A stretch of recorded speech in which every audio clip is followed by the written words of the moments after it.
वहिनी मला आज आशीर्वाद द्या, माझा पेपर चांगला जावा म्हणून. भैया माझा आशीर्वाद तर हमेशा तुमच्या सोबत आहे.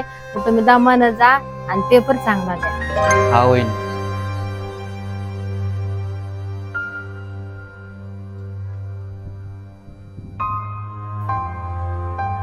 आले का भैया तुम्ही? आणि कसा गेला तुमचा पेपर? भैया भैया काय झालं? तुम्ही मला सांगत नाही तोपर्यंत मला काय कळणार आहे? वहिनी ते भैया काय? भैया मला हॉस्पिटलपर्यंत नेऊन सोडता का हो? माझ्या आईची तब्येत लय खराब आहे. अरे यार पेपर सुरू व्हायला 10 मिनिटं बाकी आहे. बर चल लवकर बस.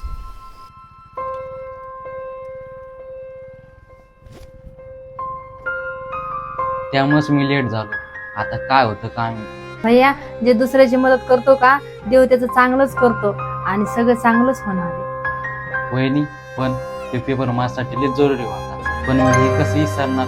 तुम्ही माझ्या शिक्षणासाठी सोनं सुद्धा घाण ठेवतो. भैया स्कूल आणि कॉलेज साठी सोनं जरी गाण टाकलं ना तर काय नसतं होत. जे जीवनात व्हायचं का ते होतच असतं. मला एवढं माहिती जे दुसऱ्याची मदत करतं का देव त्याची साथ कधीच नाही सोडत. आणि हा तू एक आईला त्याच्या मुलाची भेट घालून दिली ना त्या आईचा आशीर्वाद कधीच खाली जात नसतो. वहिनी तुमची ही तर मेहनत माझा एक विश्वास आहे. कठीण परिस्थितीला सहारा आहे. भैया माणसाच्या अंगात जर माणुसकी असली ना कॉलेज काय जिंदगीतल्या प्रत्येक परीक्षा तुम्ही पास होता आणि ती मला खात्री आहे तुम्ही पास होता.